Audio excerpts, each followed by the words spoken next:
Never give up. Never surrender. Holy crap, I peaked my mic. That was crazy cool.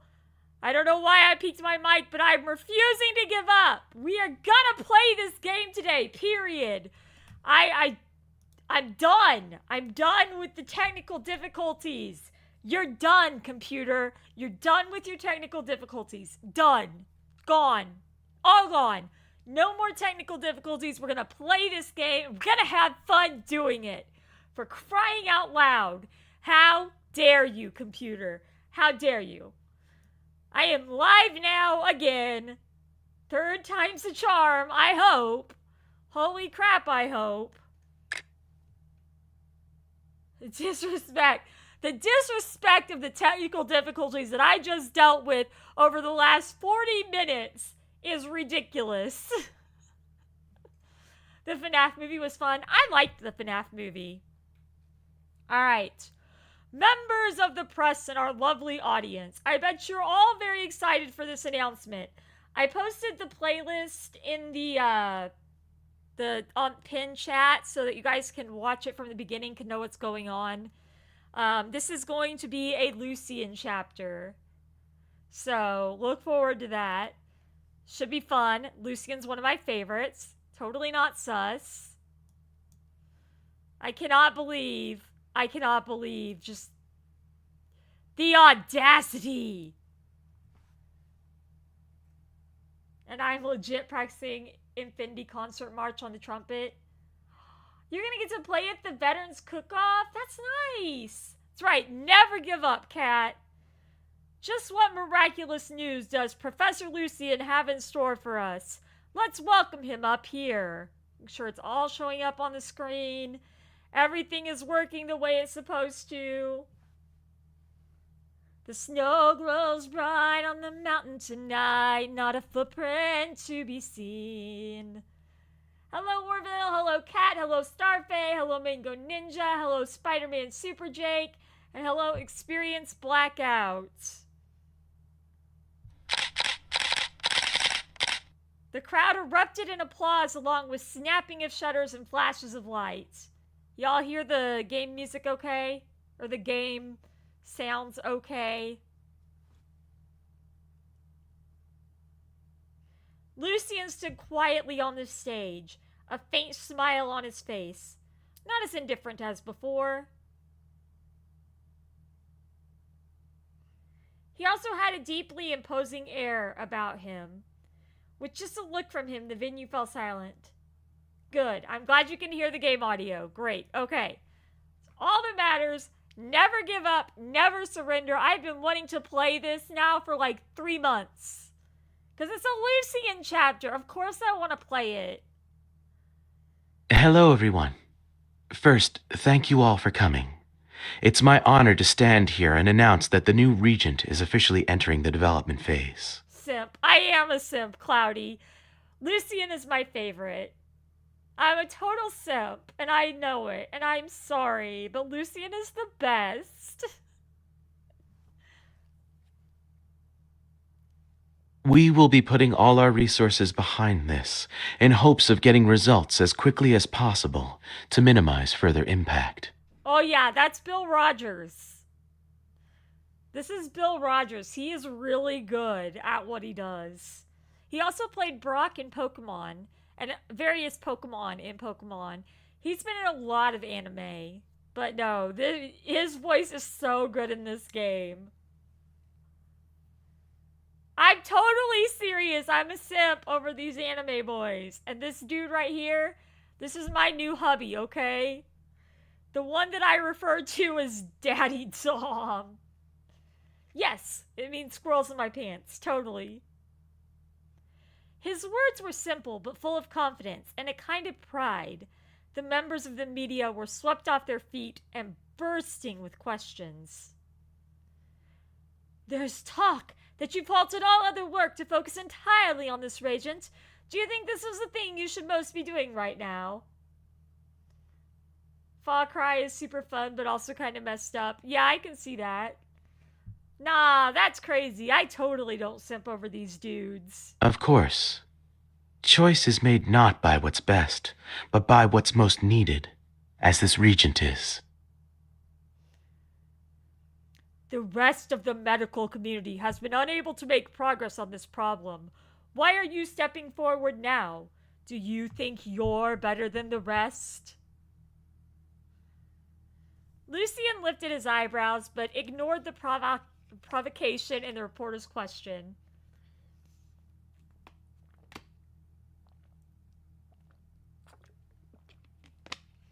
Oh yeah, anytime I play this game, it's total Pegasus After Dark. Just FYI. To be fair, I don't have the experience that my more senior colleagues do. But in life, one can't always rely on experience. Even the most successful new research will eventually become obsolete under the constant advance of time and knowledge. Exactly. With those words, his sharp eyes suddenly gleamed with anger and ambition. He's totally not sus, okay?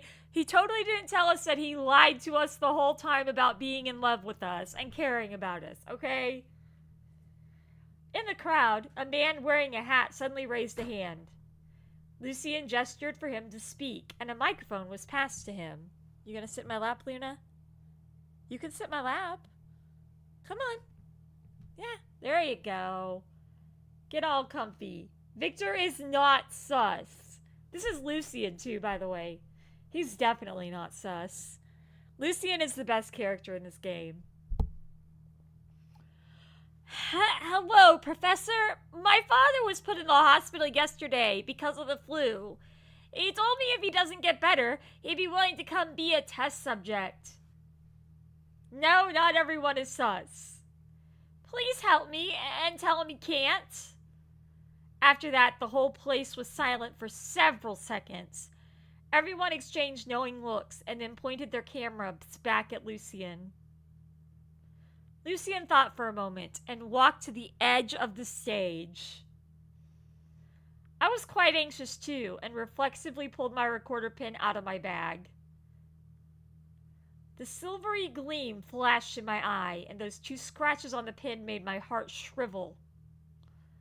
I stuffed it way back inside the bag, my heart now in my throat. Totally not because I remember a betrayal in a past life or something. What were the odds? I had grabbed the wrong one. I tried to soothe myself saying that I had left in a rush, but I didn't notice that the figure pacing the stage also paused for a second just now. Pega's time to duel. First of all, my deepest respect to your father. Lucian stopped, bent at the waist, and made a solemn bow to that member of the crowd. Second, I'm afraid I can't help you. Actually, I wish that more people would be test subjects. Dude, he wants like everybody lining up being test subjects, man. What the heck? The guy that played Mike in the FNAF movie was in the Polar Express. I knew he was in the Hunger Games. I didn't know he was in the Polar Express. But what if he dies? Then it would be just like every major discovery. The advance of science is a continuous sacrifice. And deaths and injury along the way due to mistakes are inevitable. Oh, he voiced the main kid. Guys, don't forget to hit that like button again for the 3rd time in a row. Since my stuff is finally starting to cooperate. This sent the venue into an uproar, and the audience was on its feet. In this day and age, why can't we use animal testing? Who would dare test this themselves? Scientists shouldn't talk like that. Sounds kind of scary. I couldn't help but worry for him. What was Lucian trying to do, speaking cruel truth so frankly? My streaming stuff does hate me. Accusatory voices grew more intense, but Lucian's face didn't change. He looked as calm as ever. As he saw it, this was all perfectly reasonable. An unpleasant feeling welled up inside me. I wanted to get out of here. As I was turning, I was caught by a hand. Aren't you the producer of Miracle Finder? Professor Lucian is a consultant for your show, right? Aw, thank you for the head pats. Whoa! A big producer is here, dude? You probably knew before us about the professor's research plan, huh? I'm just here to get a story. Let's all pay attention to the stage. I waved my hand and lowered my head, trying to escape regretting having come even more, like hiding under a hat. Just like, nope, not here. But it was to no avail. I was surrounded by them as they kept asking questions. Miss Producer, what's your take on Professor Lucian's remarks? Will Miracle Finder do a follow-up report on Professor Lucian's research? The reporters fired off questions, and not knowing what to do, I involuntarily looked toward Lucian. Why? He stood on the edge of the stage serenely, watching us as if watching a play. An almost imperceptible smile played on his lips. He's enjoying this. He is enjoying that I am being surrounded by reporters right now. He's enjoying it. What is wrong with this dude?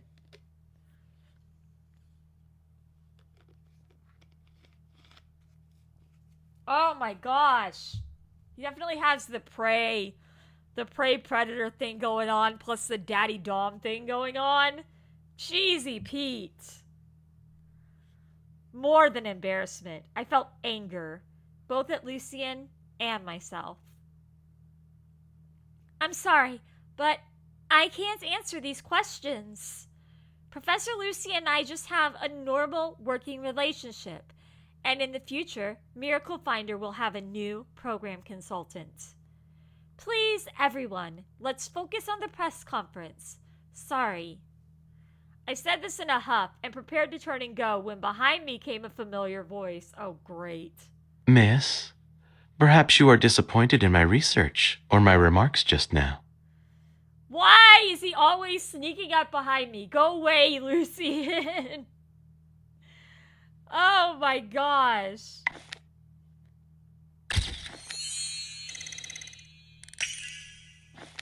You need a big belly to host this program. I have no big belly, so I guess this one I'll have to do. What the hell, exactly. First episode must be eye-catching, so you need a humorous chef to attend the show. This dude is a chef? I thought he was a DJ. Hip-hop is a passion of life, but he's a chef too, huh? Okay. Alright, here we go. Let's summon our karma. Bam, bam, bam. Victor, Victor, Victor! Please get us out of this mess, Victor! Okay, we get to continue on with the story.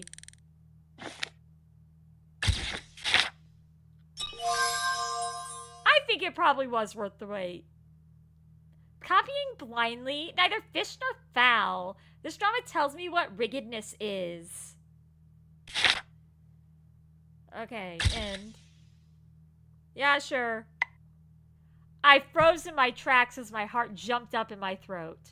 I didn't dare turn around. I had occasionally thought of where I might face Lucian again. Like in a moment of danger, or outside my office building. But I never imagined it would be in a situation like this. No. Then why are you leaving early? If I've been wrong in some way, by all means tell us. Oh, this dude and his voice acting. I'm totally not simping right now. His tone has had a casualness to it, and a veiled anger. I shut my eyes and balled my fist. Then I turned around and looked at him right in the eyes. Oh yeah, it definitely passed the 200 million mark. First time I've looked at him in this way since we've parted. There is something, Professor Lucian. What is this sacrifice you speak of? Smile flashed across Lucian's eyes. He thought to himself a moment, then opened his mouth. Oh, just keep your mouth shut, man. Physiological death. Yeah, okay.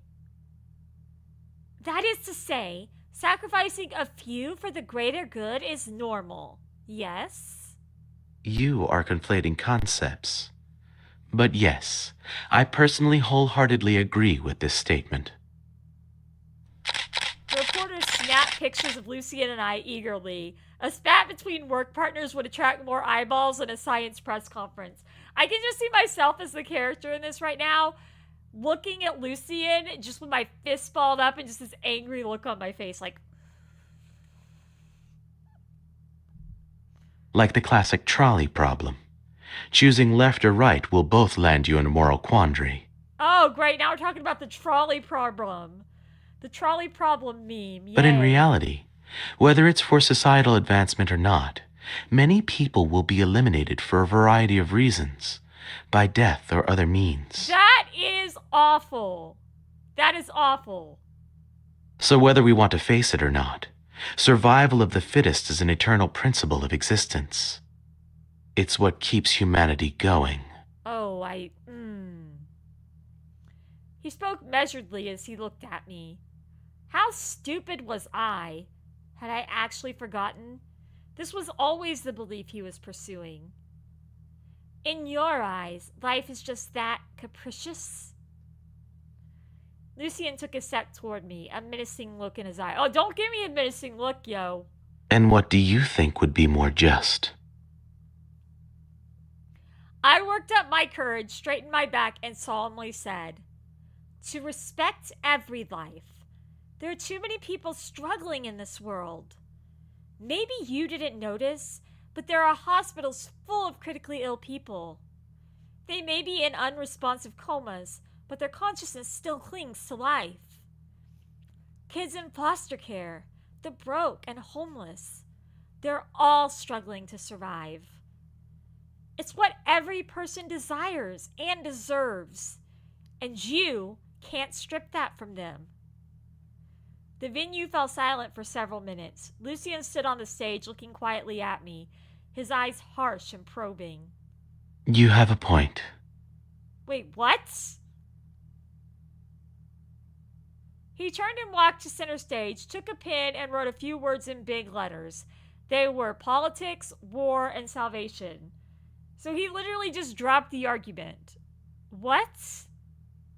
But you speak from the point of view of the few, and therein arises the paradox. Okay, so he didn't drop it. He didn't drop it. He decided he was just going to keep on going with it.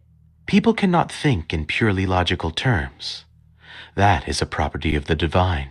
It's no fun when you drop the argument whenever I make such a good point, and then you come back at me with an even better point. From primitive society to today, humanity has been sacrificed in political struggle and died on the battlefields of war. But for some of these people, that sacrifice has been pointless. Fairness is not the only principle. As a cornerstone of civilization, survival stands above all. If it can bring incredible progress, then that sacrifice shouldn't even require their permission. The divinity of the machine, Lucien? Yeah, Lucien's totally not sus, and I totally have a huge crush on Lucien. Shh. Like, for reals. Maybe I imagined it, but there seemed to be a menacing look on Lucien's face. Absolute and final. I couldn't help think of that day, that same look he had when he said it was for a better future. Is this the future he wants? And yet a machine's logic brings about its own shortcomings. True. I opened my mouth and finally asked the question buried in my heart for so long. Oh gosh, am I going to ask him if he still loves me? Or am I going to ask him if he's Ares or Lucien? If the person to be sacrificed was you, would you be willing? Alright, see you later, Orville. Thanks for dropping by. Don't forget to hit the like button on your way out. Lucien seemed to laugh. Without hesitation, he nodded. I would. My heart froze. If it meant allowing humanity to take a great stride forward, I would happily do so. He spoke with a finality that left no question he was telling the truth. And what if it was someone important to you? Hello, Bart! And yeah, Chris, we're playing Mr. Love Queen's Choice today. I'm totally simping over hot guys. Simping over hot anime guys. But how are you, Bart? And Chris?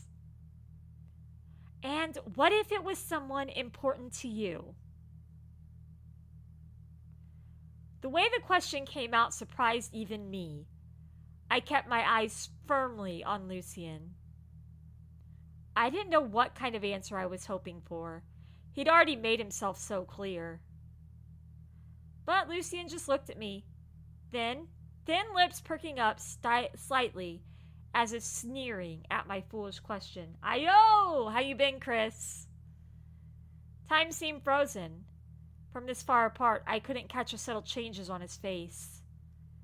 The answer is obvious. I'd thought about how I'd question him the next time I saw him, how I'd lay it all out before him. But now I knew how naive that thinking was. That Lucien I once knew was long gone. The reporters kept taking pictures, afraid of missing a single nuance in Lucien's expression. Professor Lucien, thank you for your answer, and good luck with your research, but I could never support your beliefs.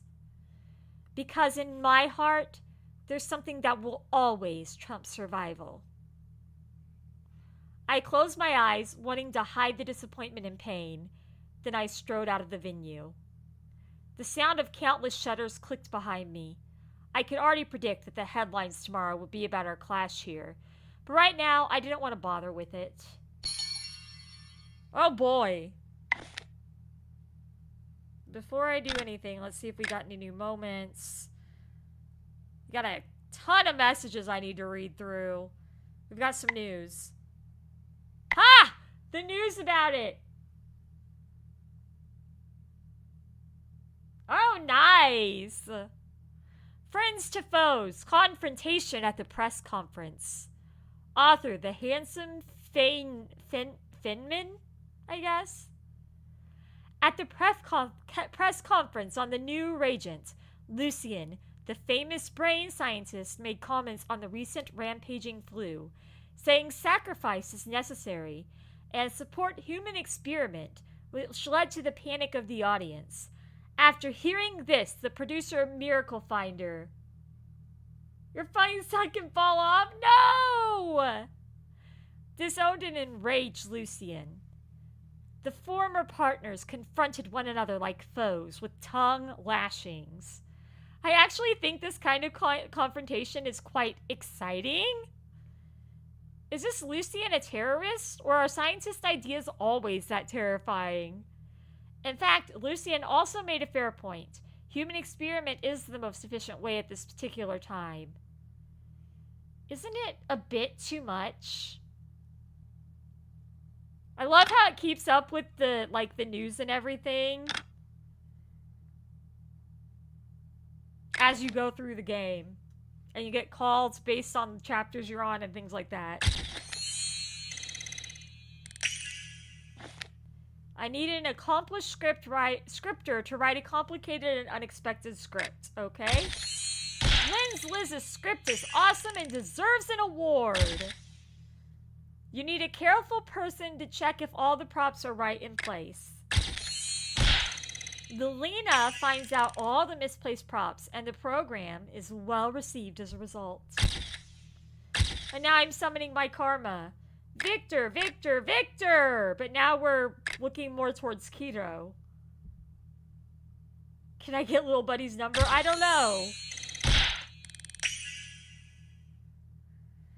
My patience is limited. What's your answer?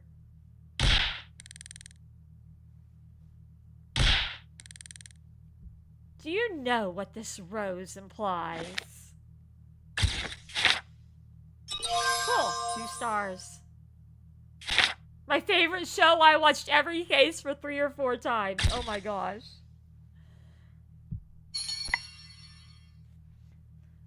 I found a bench somewhere on the street, but my crazily beating heart was still not calming down. Looking back at the reporters filing out of the hall, I finally understood that Lucian and I had been on opposite sides this whole time. We finally understand this. Again, watch the whole playlist. We just now finally understand that we're on opposite sides. What is wrong with my main character heroine? I already knew the outcome, so why worry? Might as well just go home.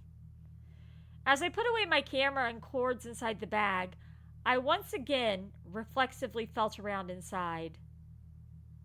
Oh no! I jumped up from the bench and dumped everything out of my bag. Battery, headphones, wallets. A bead of sweat fell from my forehead. Where was that pin? A single possibility suddenly presented itself to me. But another thought immediately supplanted it. It was his anyway. The venue cleaning staff will just give it back to him. Having sufficiently convinced myself with that reasoning, I left. 10 minutes later, a head popped into a side door of the venue. I don't know if everyone's gone. So I was just gonna run off because I didn't want to get trapped by him again. Like, he trapped me before. But then I decided to go back and try to find the pin anyway. I don't know if everyone's gone. Come on. I looked in. The hall was empty. I pushed open the unlocked door and tiptoed in. Very quickly, I found it under a table near the stage. Oh, you butt munch! Let me guess, Lucian. Got you! I hastily squatted down and picked up the pin. What are you doing? You did that on purpose. You found the pin, you put it by the stage, and you waited till I would come back and get it. There is no denying that. I shot my head up and banged it against the corner of the table. Oh, that was stupid. That's not the best way to go about things.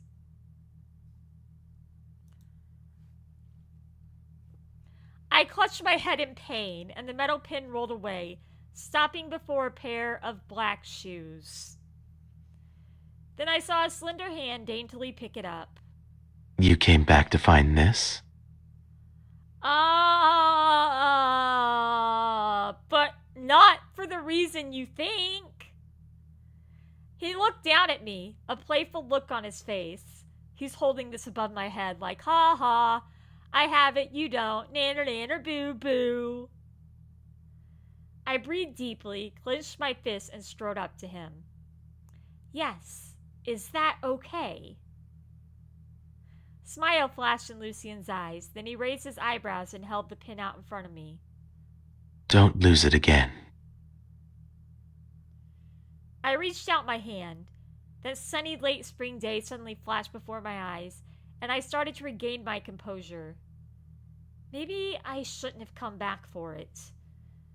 I took back my hand and took a step back. Never mind. I'm always losing things. And it doesn't belong to me anyway. I raised my head and tried to be resolute. At this point, it should go back to its original owner. Lucian's expression didn't change. He just narrowed his eyes slightly, sizing me up. That look made me uncomfortable. I just calmed back down, but now my heart was pounding again. He slowly and deliberately put the pin away, then gave a slight nod. Aside from the pen, there's something else you owe me. What do I owe you? I owe you nothing, sir. You dumped me. I owe you nothing. Huh?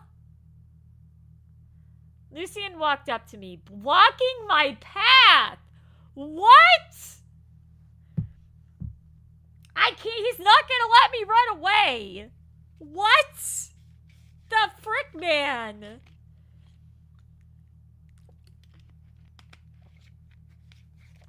What is wrong with you, Lucian? Get out of my way. I just learned that I've been let go from Miracle Finder. Is it out of line to ask for an explanation? It's out of line to block my way out, dude. You? What does that matter to you? It affects my reputation. He spoke matter-of-factly, but I saw right away it was just a ploy to embarrass me. How shameless. Who do you think you are? Shouldn't you know by now? Without realizing it, he'd already taken 2 more steps towards me. I could feel a wave of tension. He told me not to let him catch me again. I need to run. I just want an explanation. That's all. Because I took 2 steps back, racking my brain for some impressive sounding reason. Because going forward, you have to focus on your research. That's right. You'll be quite busy, so we won't take up your precious time. Mom's ordering Domino's, heck yes. Haven't I told you before? Being on the show is a way for me to relax. He walked slowly, but he didn't halt his step. Get away from me! I forgot. Anyway, our little show shouldn't impose on the likes of you. Oh? What if I wanted to, though? I've already made the announcement. The national media already knows. Lucian chuckled, seemingly satisfied with my frazzled state. I am a little frazzled there. Anger burned in me again. I closed my eyes and worked up the courage to say what was on my mind. And you've strayed far from the principles that Miracle Finder strives to uphold. In my mind, it's supposed to be just and inclusive. 1 second. 2 seconds passed. The air grew still. Why wasn't he saying anything? I slowly opened my eyes. Lucian was already at the door, hands in his pockets, his back to me. My heart thumped. The courage I worked up in my anger was completely gone now. Very understandable. I accept your explanation. But now I don't want him to leave. What is wrong with my main character? I don't get this. Wait! I still have one last question. Lucian halted and turned his eyes devoid of warmth. Yikes. I pissed him the fuck off. Are you connected with this recent flu? Please. Oh, please let your answer be no. Yes. Hearing those words, something came crashing down in my heart. Okay. There was nothing I could say. I just kept nodding my head. Something seemed to glow in the dim light. The white curtain beside me fluttered in the wind. In a daze, I heard steps coming toward me again. Your expression seems disappointed. If it really is connected to me, what will you do? His eyes were bright and fierce, cast over with gloom. His whole person seemed alien, as if this whole time I never really understood him. I started to panic and backpedal, almost driven into a corner. The justice and goodness you uphold, has it gotten you the results you want? Oh my gosh, she's got like such a menacing voice right now. Isn't that the thing that's more important than survival? I made him mad at me. I'd also like to know, in the face of what you value, would you sacrifice someone important to you? He spoke in an onslaught, giving me no room to resist or explain. Relentless, and throwing my words back in my face. By the way, the deathly pale face of Perry as he fell suddenly appeared before me, and all those strange, struggling people in the hospital. I took another step back, my back touching the icy cold wall. The next second, Lucien's hand was leaning on the wall, beside my ear. Why are you that close? You hesitated. No? Hesitation means only one thing. You would. Oh, you ass.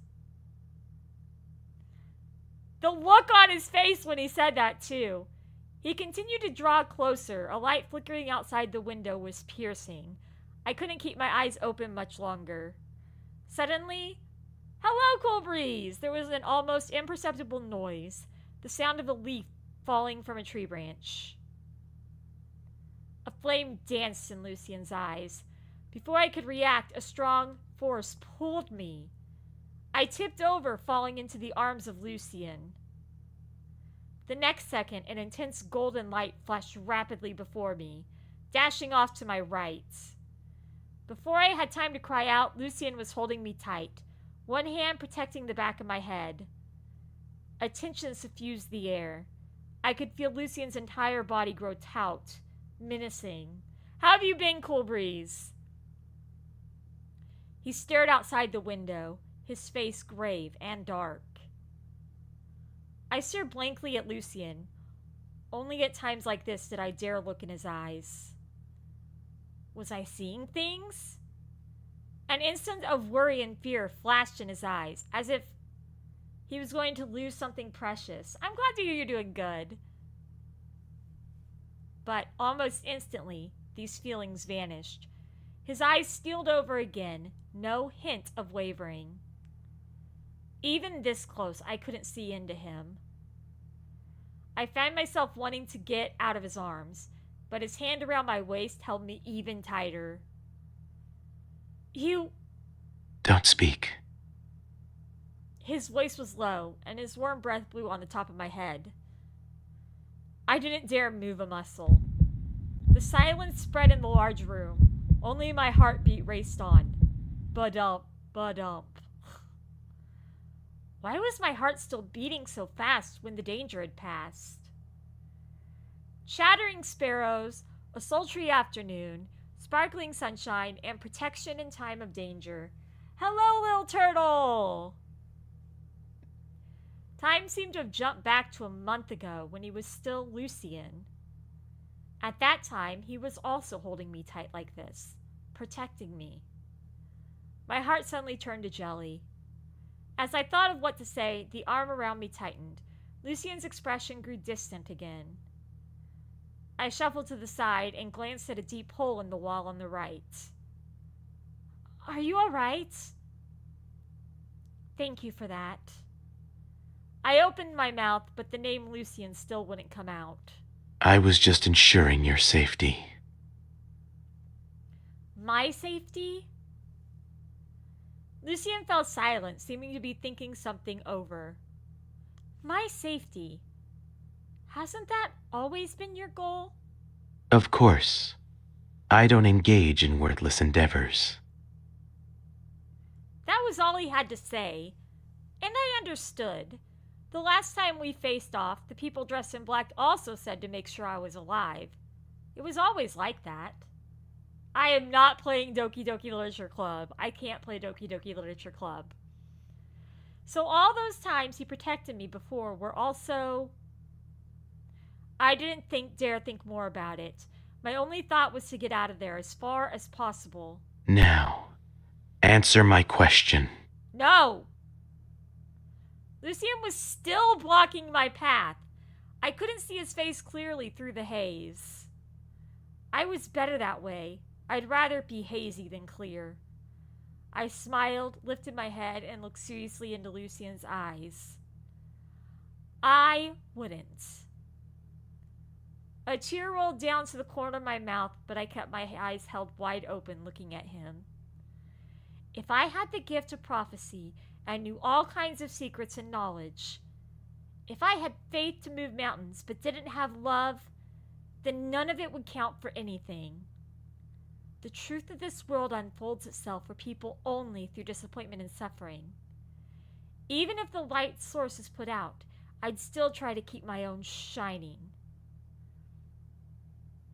No matter how difficult or how dark it gets, or how foolish or how ridiculous. Lucien's unflappable eyes glowed with delight, wrestling with something like a bottomless vortex. Someone very important to me once taught me that, and I'll never forget it. As I turned away, the tears streamed down my face without a sound. I won't cry in front of him. Yeah, no, I don't blame you. I wouldn't cry in front of him either. Moments. There's an ending only for things with a purpose. It's because once you reach the destination, nothing remains. Pursuing the light is my purpose, or where's your destination? Where is your destination, Lucien? Tell me.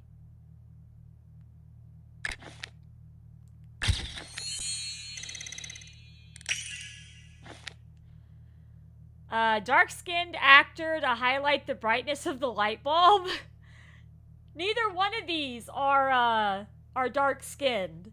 Hello, Death Annihilator. I know. Well, actually, if you're wanting an anime Otome game that's for both girls and guys, Obey Me and Obey Me Nightbringer. They use they, them pronouns in those. Like, literally, Christian's skin color is not dark tinted. You need a scripter to write an impressive advertising slogan. Well, Liz did a really good job on the script the other day. Now why can't she do a good job on this one? Right, said 10,000 word text, which turns out to be useless. Okay. What do we got? We've got Victor, Victor, Victor! Woo! Victor time!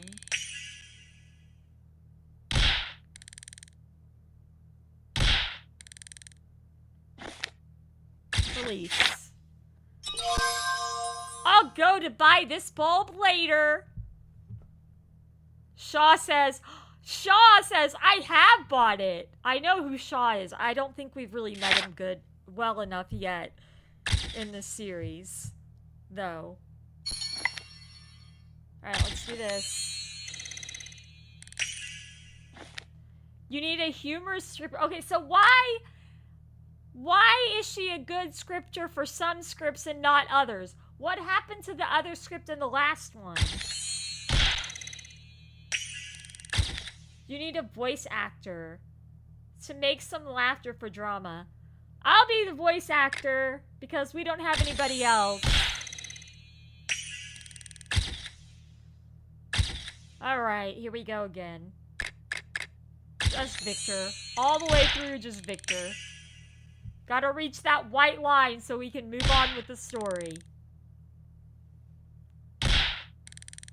Woo, that was actually pretty good.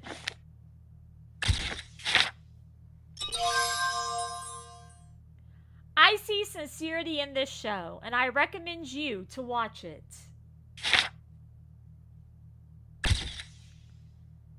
Alright.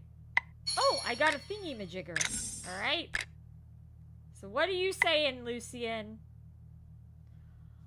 All he says is, you will know when you arrive there. Thanks, Lucien. Totally not sus. Wow. I must have seriously underestimated the speed of the media. A little over an hour after the press conference ended, the showdown between Lucien and me had made the headlines. I never would have imagined that the first time I'd be such a huge headline would be for this reason. The harsh sun made me squint. I quickened my pace, wanting to get back home in a hurry. Yes, and we'll be playing it on Wednesday, little turtle. I'm excited. As if fate itself was against me, a big truck had stopped in the road, blocking off the street. I had to take a side street. Don't forget to hit the like button, guys, and if you're having fun, feel free to subscribe. I know this isn't everybody's type of game, but I really enjoy playing it, so I try to keep it special by only doing it like once a month, or like doing it monthly. for like every week, monthly, you know, that kind of thing. In the shady alley, there was no one around. Just the faint sound of measured footsteps behind me. Must be some passerby. Yeah, totally nothing sus in a shady alley. I slowed down. I had a strong gut feeling that someone was following me. My heart leapt into my throat, but I didn't dare stop walking. I could only pretend like nothing was unusual, but my mind was racing with how I could seek help. Call the police? No. The traffic would prevent them from getting here quickly. Call a friend? Or make a run for some place with people and cry for help? Are people actually going to listen if you cry for help? I was always taught to say fire, fire, fire if you were in help. If you were in need of help or if someone was chasing you.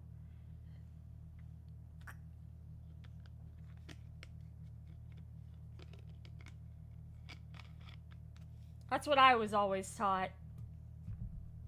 Because people want to see the fire, and they don't always want to come and help. What to do? What am I gonna do? I gripped my phone, trying my best to seem like nothing was wrong. The footsteps behind me suddenly sped up. In a flash, an unlikely person popped into my head. Why would I think of him? The next image in my mind was the anxious way he looked at me during that danger just now. I closed my eyes and decided to take a chance. Taking a chance that he'd save me. That what I'd seen in his eyes was really there. I picked up my phone and dialed him. Hi, it's me. Do you still mean what you said about protecting me? Tap, tap, tap. The footsteps behind me grew faster. I had my phone pressed to my ear. On the other end came the sound of laughter, followed shortly by a dial tone. Then a white force field covered me, and a golden light swept over everything. The world spun, and the only thing in my mind was that gentle laugh. Will he come for me? Lucien? I muttered the name as my consciousness dimmed. The darkness swallowed me. After who knows how long, a breeze swept over me. I forced my eyes open. I was still in the alley. A light rain fell from the sky, and the sound of voices, footsteps, and other street noises weren't far away. I seemed to have hallucinated all of that just now. I turned around and found that the road behind me was now a dead end, and a few steps in front of me was a tall, silver building. I'd never seen this building before, in this familiar little alley. What was this place? Then that familiar sound of footsteps suddenly started again, more urgent and pressing than before. My legs were like lead. I had nowhere to run. My heart seized up. Here goes nothing. Just as he got close to me, I closed my eyes, raised my hand, and swung at him. But he overpowered me in an instant. He had both of my arms pinned. I couldn't push away. All I could do was flail my legs. Who are you? Let go of me! The grip on my arms tightened. I heard faint breathing above me, and I relaxed reflexively. Don't squirm.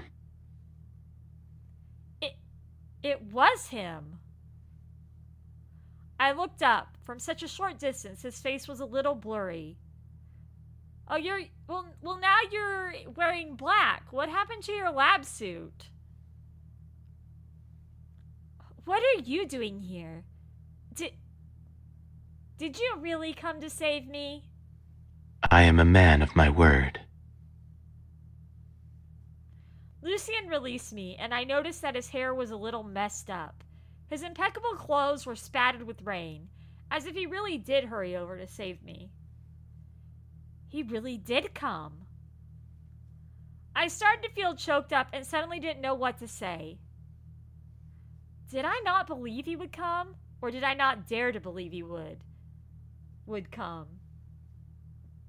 I wanted to thank him, but Lucien's expression seemed to say he didn't care one bit. You came for me. Is that in service of your goals too? Yes. Then he fell silent and started looking carefully at the alley, his mouth slowly ratcheted tight. Although I had guessed it, hearing it from his own mouth made my heart sink. I tried to stop my thoughts from running wild. I also started to size up my strange surroundings, so I'm literally just being manipulated into this big plan of his. With no way out behind us, we walked toward the big building. Inside, there wasn't a soul. There was just a spiral staircase winding upwards. At the top was a spacious, sealed-off corridor. Along the side was a low railing, and on the other end was an ordinary door. Lucien didn't speak. I followed his gaze to that solitary door. He took my hand. I was a bit surprised, but I didn't withdraw. I walked along with him. Creak. The unlatched door opened, and a damp and moldy mist greeted us. Inside was a gloomy laboratory with various instruments and implements, and even a white lab table covered with a white sheet. As I stared at it, a corner of the white sheet twitched. What? Then I saw a hand slowly pull back the white sheet. Hair, eyebrows, eyes, a nose. An emotionless, strange face appeared before me. He stared at me with his jet black eyes. My head swam as I walked uncontrollably toward him. Cold light gleamed. Before I took a step, a sharp weapon flashed in front of me. At the last moment, a bony, slender hand held fast to the sharp blade. Blood dripped along its edge. Yes, everything's running smoothly now. Hello, Ash. Lucien? His body shielded me as he took the blade and pierced it into that man's heart. What? In front of me? Swiftly and surely. The metal fell to the floor without a sound, and that person's body disappeared with it. Okay, so the guy was gonna kill me, but did you really have to kill him? All of this happened within a few seconds. I froze in place, my mind in chaos. Lucien looked at me with lowered eyes. He lifted a hand, but then paused and slowly put it down. Your hand, is it hurt? I wanted to take his hand and check it, but then thought I shouldn't. Why aren't you asking me about what just happened? The Japanese eShop, since I created a Japanese Nintendo account, and there are some cool games. Yeah, I love the fact that you can create a Japanese Nintendo account and check out the Nintendo shop there. I lifted my head, shook it confusedly, then nodded. But you're bleeding. I felt panic seeing the gushing blood, but I couldn't find anything to bandage it with. Lucien casually tore off a piece of cloth and wrapped his hand with it. Then a warmth descended upon my head, comforting me like he used to countless times before. I froze in place, not daring to move, just watching his Adam's apple slide up and down. It's an illusion. Don't worry. It was an illusion? His words carried the familiar warmth of the past. A tender feeling that I hadn't felt in a long while spread across my heart. Illusion? Then is everything in this place an illusion?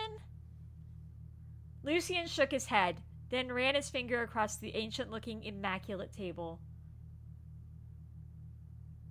Play digital games a day early. I get that. I will not do that as a YouTuber, because I feel like that's just trying to chase clout when you don't need to, but some people do.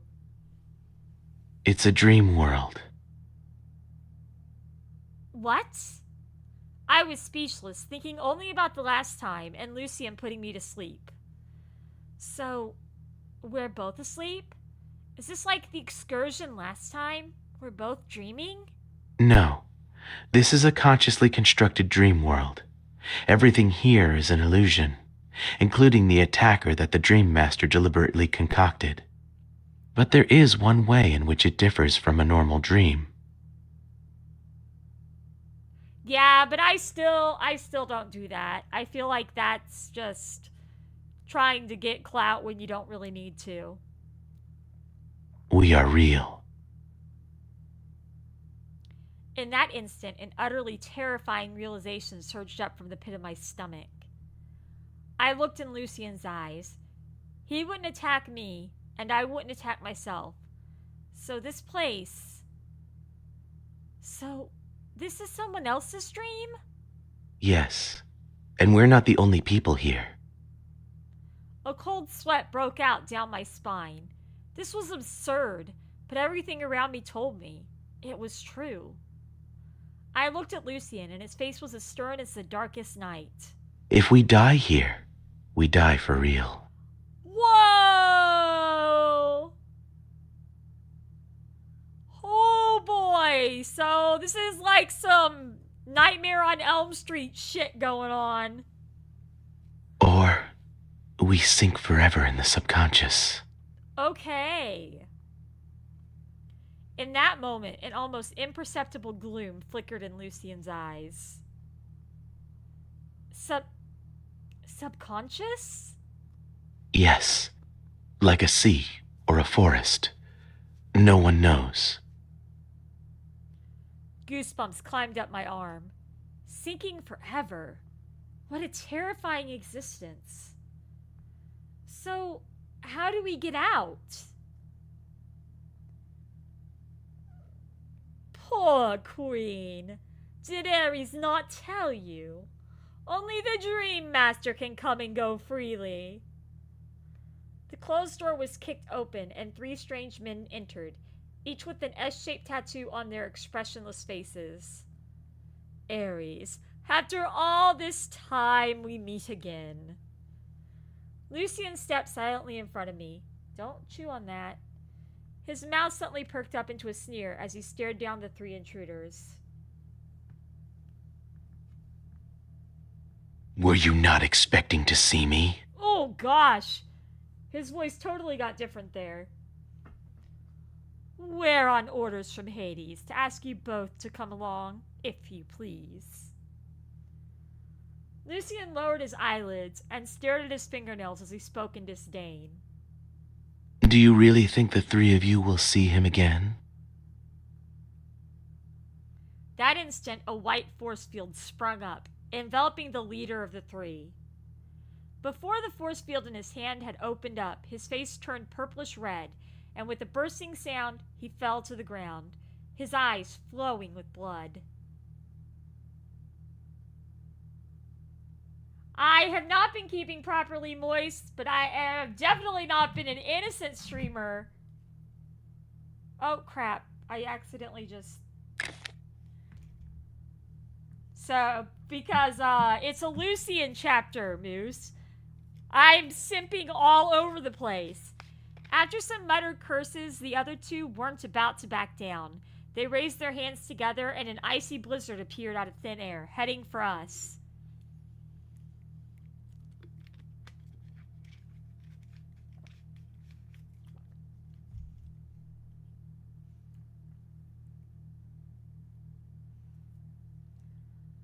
Ooh, hot boy!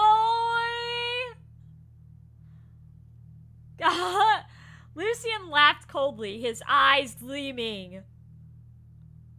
Then he raised his left hand and snow flew out, freezing into an ice column, impaling the 2 men. Hot boy! Oh boy! Oh boy, oh boy! Gotta love that hot boy, man. You gotta love it. Your Zelda and Ganondorf amiibo came in the mail last night. Nice! And you got some cool daily items in Tears of the Kingdom. Cool, cool. He can use the same Evol as his opponents? A sky-rending peal of thunder sounded, and white light seemed to flash across the sky faintly. Hot boy who shoots ice? Oh, I'm confuzzled. I know, right? Lucien furrowed his brow, as if he was hard at thought, and then I saw his irises suddenly get wider. Come with me. He actually sounds worried. Why? He pulled me along, running quickly out of the corridor. That was really loud thunder. Ooh, you can use that stuff to customize the fighter in Smash Bros. Ultimate? That's cool.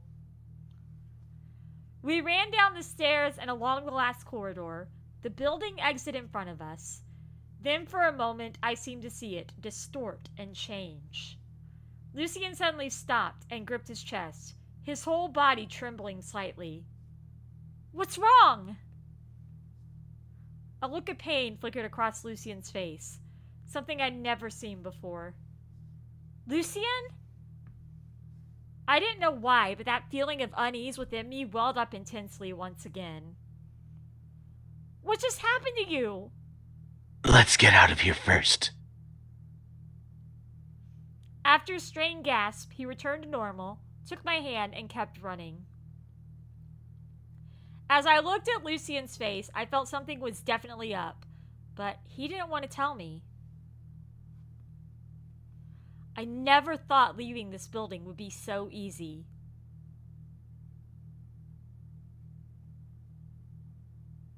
I can't be helped. I had Taco Bell for lunch. Indeed. We were surrounded in swirling light, just like when we entered. A few seconds later, a boundless wasteland stretched before us. Wasn't this an alley just now? And suddenly I knew where that crack of thunder came from. No, Lucien would never do that in his pants. A burst of countless beams of light surged in Lucien's eyes. Then he lifted his head. A bright star had just slowly appeared in the crystal clear sky. A glowing white force field sprung up and rose rapidly, enveloping the star. The next instant, the force field burst and only a gorgeous nebula remained in the sky, with countless white beams converging in the distance. The horizon line. Lucien pointed there and leaned close to my ear. There is the exit to the dream world. I nodded at him, getting ready to run, when a thunder of footsteps came from every direction, sounding like a grand army on the march. I saw countless people surging toward us. 1, 2, 3. That's not right. They had the same faces as the three we just encountered. Like an infinite army of android replicants, their stiff faces were devoid of any emotion. My spine ran cold. In 2 seconds, Lucien and I were completely surrounded.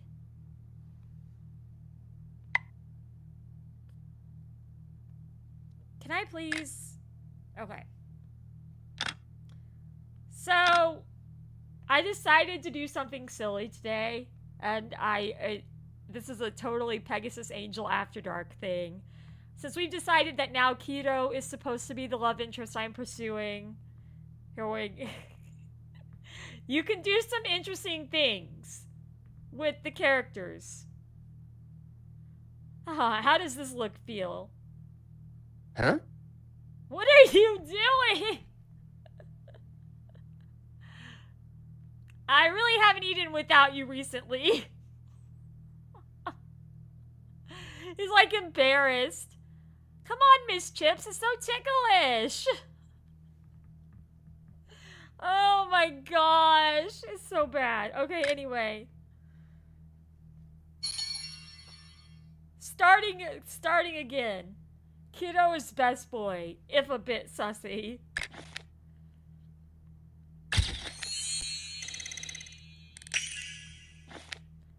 You need a tourist guide to customize the trip. We have nobody. She's an actor, okay. Oh man, this is all gonna depend on my cards if we make it past this level. Come on, cards! Pull through! Oh my gosh, it's gonna be just barely. Oh man. Okay, we made it. Believe in the heart of the cards. Yep.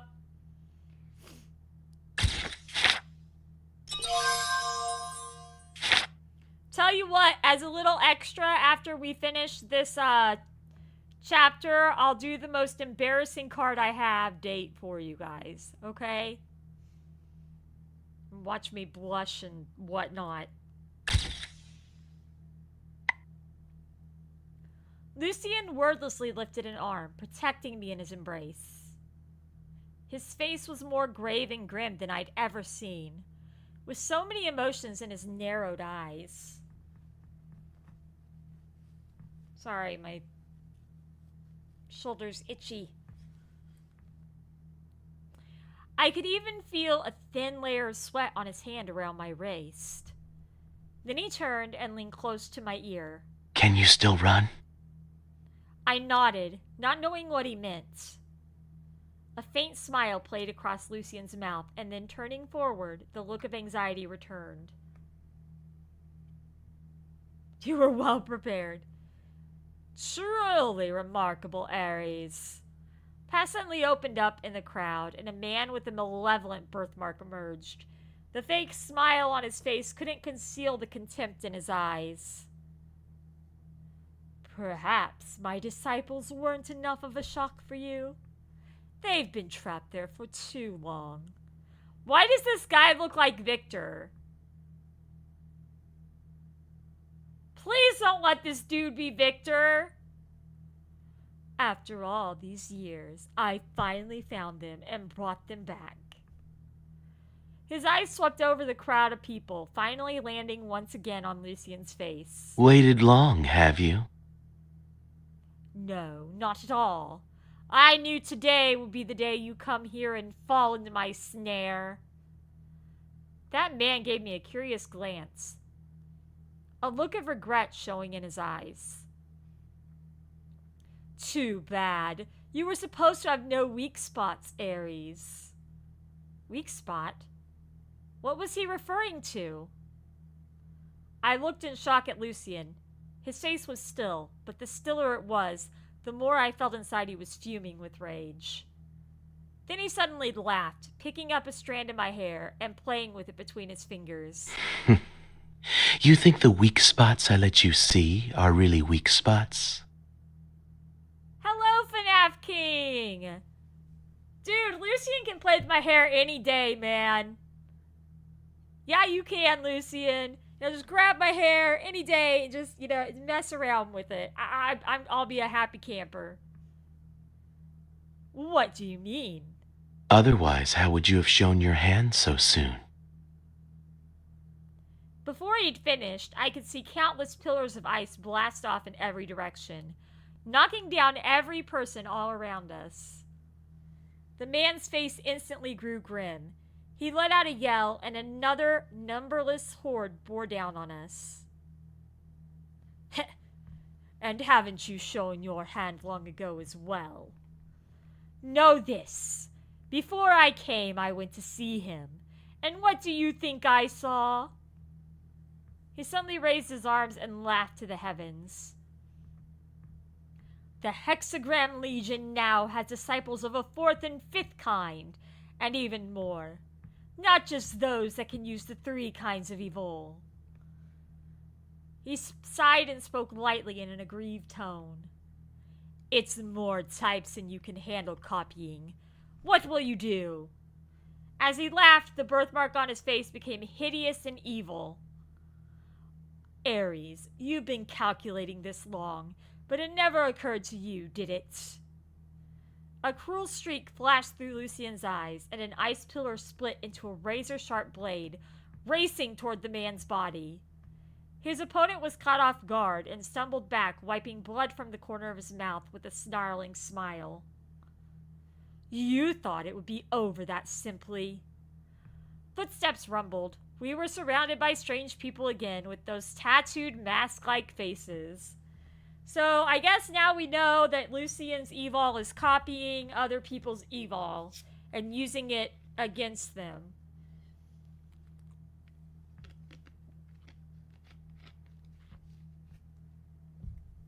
Which I don't know what that means. or why that's a thing in the story, but it's definitely interesting. They surged forth ceaselessly, like a horde of ants endlessly flowing. I could feel Lucien's body grow taut, and an inexplicable fire appeared in his eyes. Just what do you want? Queen, calm yourself. To be honest, I have no interest in you at all. I want Ares' partnership, or his disappearance permanently from the face of this earth. I did not search up Monster Jam. From the looks of things, you still don't know. Ares is the one. Suddenly, the hand on my waist tightened, and I was drawn into Lucien's embrace. The same instant, he raised his other hand, and a white force field rose up before us. He leaned close to my ear and said in a whisper only I could hear. Remember the exit I told you about? Uh-huh. What do you mean? Cross over. Don't hesitate. My heart sunk like lead, and a sudden intense feeling of dread welled up almost to my throat. Now, leave my side. He looked forward, his expression as taut as a bow pulled to its breaking point. Why? Just do it. No! You... Do as I say. I will find you. He spoke in that familiar old tender tone, and in the next second he shoved me away. After he said I will find you, of course my character was going to run because it was Lucien that time. My surroundings were hazy, and when I got my bearings, I saw I was on the outskirts of the wasteland. Lucien! Lucien turned his head and gazed into my eyes. His eyes were as before, tender as the falling tide. There was even a hint of a warm, crisp smile, the likes of which I never saw again. Then the force field sprung up again, but this time he put himself and those people inside it. Even from outside, I could tell there was intense fighting inside the force field. The ground shook under me, and Lucien's last words to me seemed to echo in the air. I wanted to go closer, but I was pushed back again and again by a powerful force. He's not letting me go! He's not letting me come near him! My heart sank as I wiped back tears and shut my eyes. I grit my teeth and ran toward the exit. I can't let myself be a burden. That is so sad!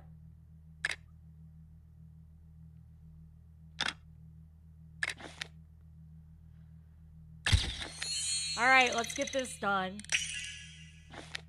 You need a crit. Okay, another one where I don't have what they want.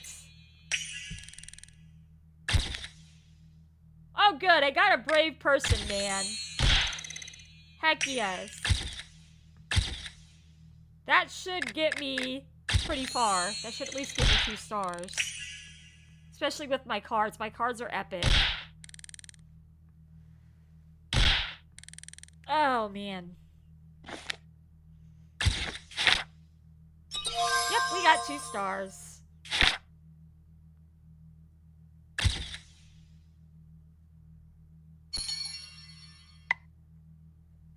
I never imagined I'd face a situation like this with Lucien. Even though we were on opposing sides, he was always so prideful and strong in my eyes. I ran on, and the sound of fighting in the distance grew more intense, along with my tears. I kept telling myself Lucien would be fine. Ever since I'd known him, there hasn't been anything he couldn't handle. He won't make a mistake. He was clearly my enemy, only saving me for his own purposes. I had resolved to be done with him. So why was this so hard? The white light grew more intense as it converged in front of me. The exit was only a meter from me. I just need to cross over and I can leave here. I stopped, my trembling body simply unable to take the step. I told myself, just take one look back. Just make sure he's okay. Turning, I saw the force field burst into pieces in the sky. The reek of blood wafted in the air. I felt a thud in my chest. My heart felt like it was in a vice. I couldn't breathe. I closed my eyes and took a step. A fog swept from the edges toward the blood-stained center of the wasteland. In the mist, the broken white force field was like a butterfly dancing in the air, falling onto Lucien's shoulder. The girl's crying face suddenly flashed across Lucien's eyes. A dizzying pain burst forth, and blood spurted from his shoulder. The man was already covered in blood, making the black mark on his face all the more spine-tingling. Ares, continuing like this will just wipe us both out. I'll give you one last chance. Join me. I will create a world different from today's, for evolvers only, advanced, free, beautiful. Isn't that what you've always wanted to see? Fool, that world will never exist. An advanced civilization can never be created. It can only be reached by accumulating and evolving. To watch murder drones and discover why it is best boy. Yeah. Your so-called creation is just an excuse to hide your inability. Are you still deluding yourself into thinking otherwise? Woo! The disdain and lack of concern was written plain as day on Lucien's face. As if the hypocrisy deepest in his heart had been laid bare, the man flew into a rage. The wasteland shook and split into countless cracks. In the rumbling, there seemed to be the faint sound of footsteps getting closer and closer. Lucien! The second that man made a move, I flew off toward Lucien because I'm an idiot and didn't listen to what he said in the first place. All in an instant, looks of shock, doubt, and disbelief came over him, as well as a joy that he hadn't shown before, mixed in with the others. And lovers rise up. Grab the queen first. The crowd dove at me, and with a fright, my waist was grabbed by a powerful force. Powerful force. Then we took a few tumbles, but Lucien's hand was on my head the whole time. I opened my eyes. Lucien stood before me with an angry look in his eye. I literally was one step away from getting out of there like he told me to. What is wrong with my main character? Why does she never listen? Why didn't you listen? Don't you even care for your own life? Exactly, Lucien. You have a right to lecture me right now. You bite my ass off. You chew my butt. Why in the world do I not listen to you when you tell me to do something?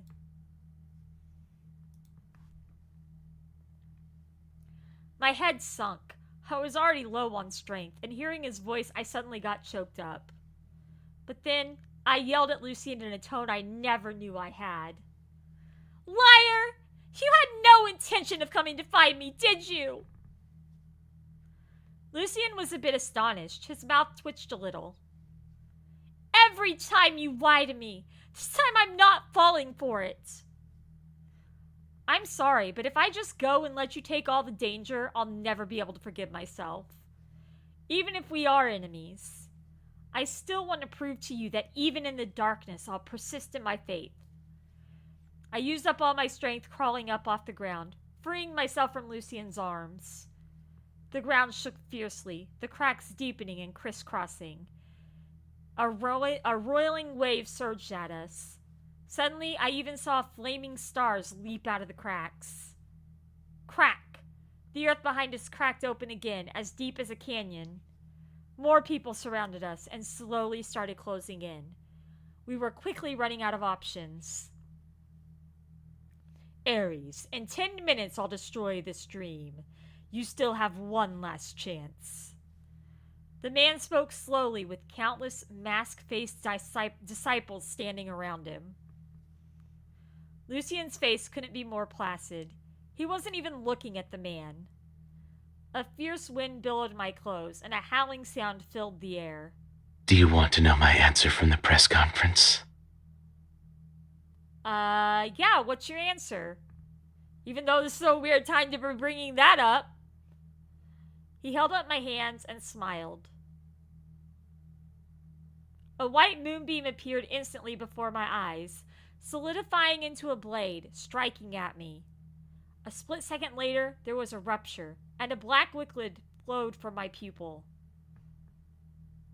For a moment, color was restored to my vision.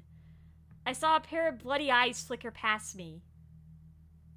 Then it was all black and white scenes of the TV tower, the park, the research center, as well as a black and white me. It was over in 2 seconds. I was back in Lucien's arms, my heel dug into a crack in the ground. My consciousness was slipping. I gripped Lucien's hand, no longer able to hold open my eyes. I won't sacrifice someone important to me. So he wouldn't sacrifice me then. He looked at me, a tender smile on his face, calm and reassuring. That is my answer. My heart suddenly jumped and my nose tingled. Before I could really react, he was holding me tight, running toward the abyss. Everything turned to blurry black, distorted and swirling.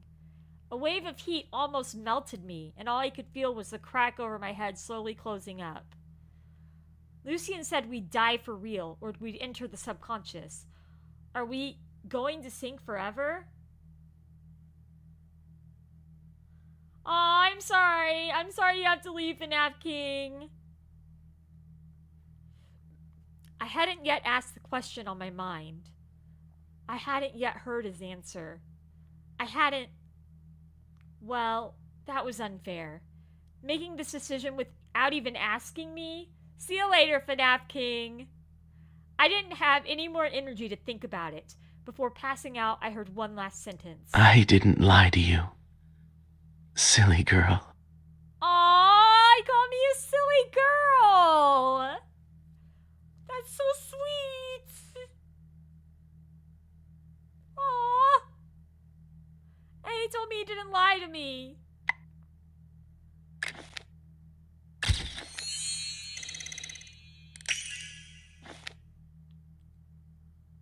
Okay, I'm sorry. I thought him calling me silly girl was sweet. Is that weird? Am I weird? Did I just give away something about myself that I shouldn't have? He is not. He called me a silly girl. He loves me.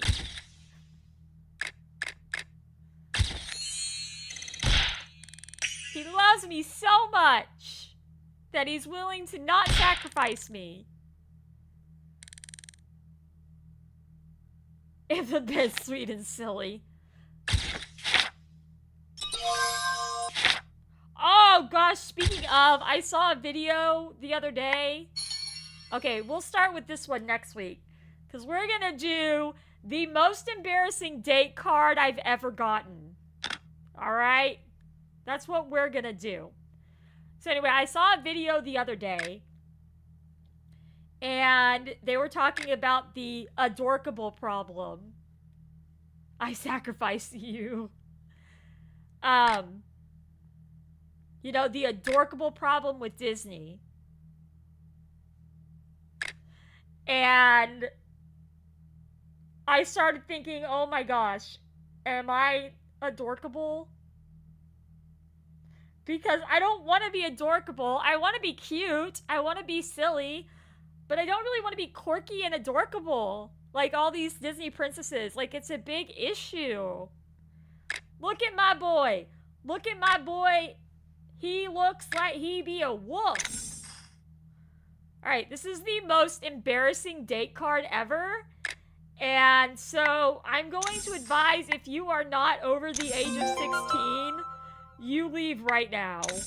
Heck, maybe even 18. If you're not over the age of 18, you should leave right now. Because it's a really bad date card.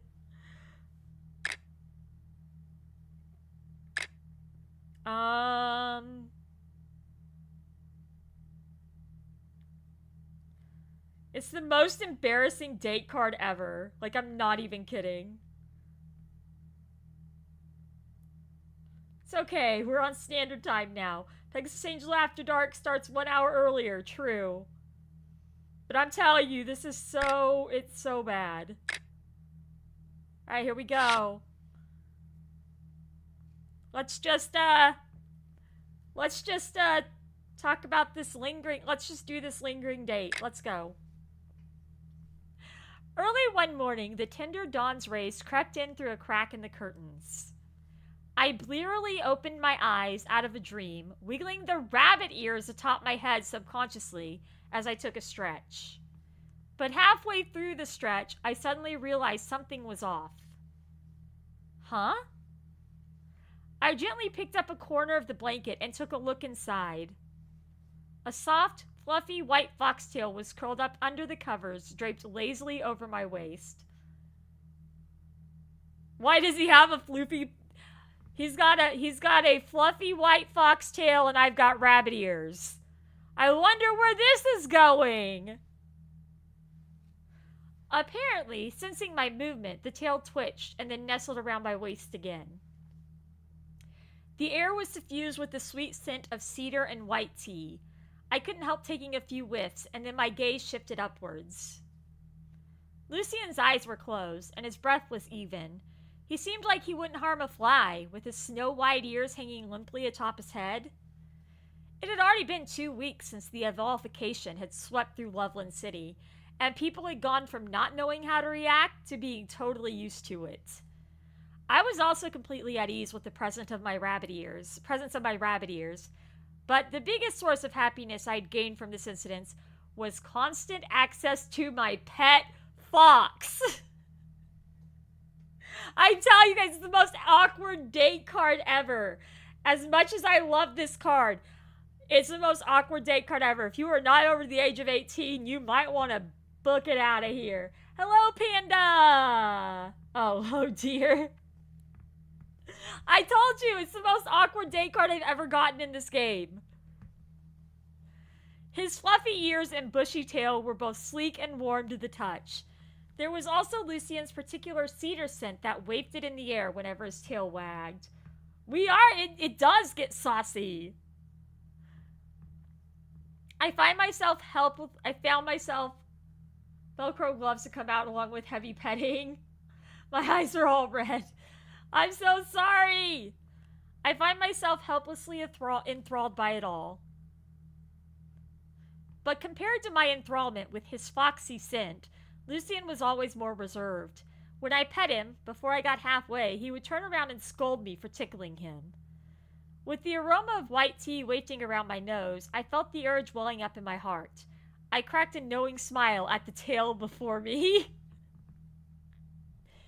You're the one who started it, curling up around me, and you know what they say. Mess with the tail and get the horns. I furtively stuck out a hand, and as I touched the soft tails, my eyes curled up in a satisfied smile. Aside from his tail, Lucien also would rarely sit still and let me massage his ears. When I snuck a look at his head, I suddenly found myself looking into a pair of open eyes. Those deep dark eyes regarded me nonchalantly. They were shining bright and clearly had been awake for some time. Haha, you're awake. As I was about to retract my hand as if nothing had happened, I was suddenly clasped around the waist by a pair of hands. Lucien had my hands pressed to my sides as he whispered in my ear. Why is this little bunny causing mischief so bright and early? Oh my gosh, this is such an awkward thing. This is the most awkward date card I think I've ever gotten. But I know there's more that are coming out that are a lot worse because I've seen translations of them from the Chinese version of the game. His words oozed out sluggishly. After a night at each other's sides, we were both steeped in each other's sins. Oh my gosh. It's bad. The aroma of peaches mixed with cedar swirled all around, lingering and reassuring. I blinked and tried to answer with bold confidence. I'm not causing mischief. I'm just making full use of this evolvification to get some happy energy. Okay, I'm out. Let's table. Poor Moose. Are we at full ABO? A little bit, yeah. This is Pegasusangel way after dark. After all, hardworking employees who always wake up early don't usually have it so good. Lucien let out a lilting "oh." So that's the reason I get woken up every day by you stroking my tail?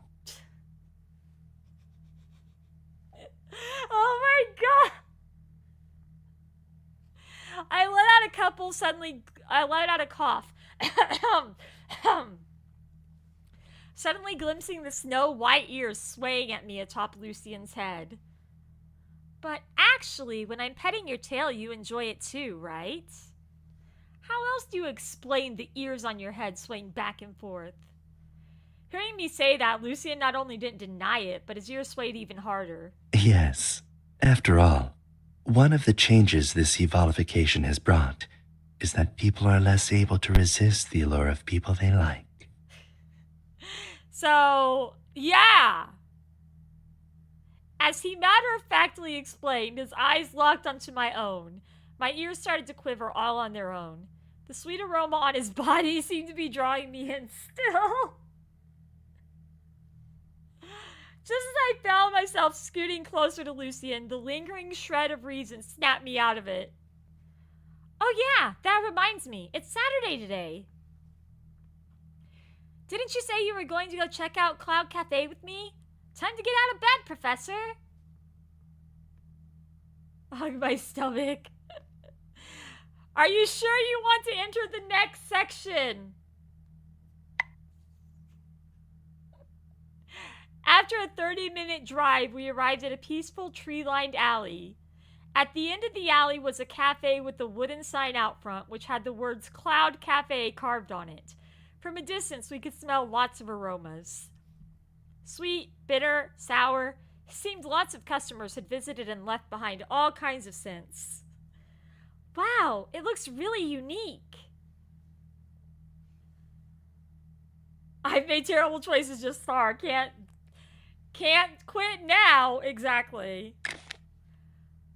Lucian cradled me to his side and walked forward immediately and somewhat possessively, pushing away the sense of others with that of his own. Oh boy, he's got the alpha male thing going on.